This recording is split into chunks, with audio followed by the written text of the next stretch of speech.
Хаос, Бог, дьявол, любовь и искушение. Конечно, речь идет о сотворении мира. Этот спектакль театра классического балета Касаткина и Василева в Советском Союзе запретили ставить в Москве. Постановщиков обвинили в недопустимой откровенности сцены, поз и нарочитой сексуальности.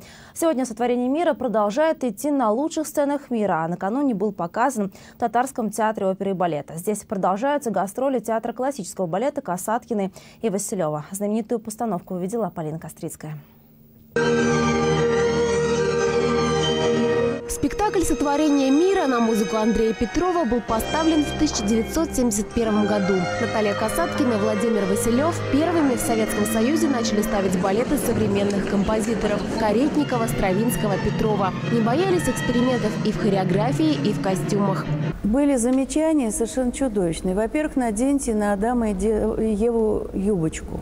Плащ чертовки похож на красное знамя, он в яблоках. Грим Бога похож на Ленина. Пятна на солнце похожи на сионистскую звезду. Спектакль обвинили в недопустимой сексуальности и запретили ставить в Москве. Именно поэтому премьера «Сотворения мира» состоялась в Ленинграде. Однако подобная скандальность принесла балету еще большую известность. Увидеть постановку съезжались со всего Союза. До сих пор спектакль идет на лучших сценах мира, а накануне был показан в Татарском театре оперы и балета. Бог и дьявол, Адам и Ева, любовь и искушение, юмор и философия. «Сотворение мира» – это, безусловно, и метафора.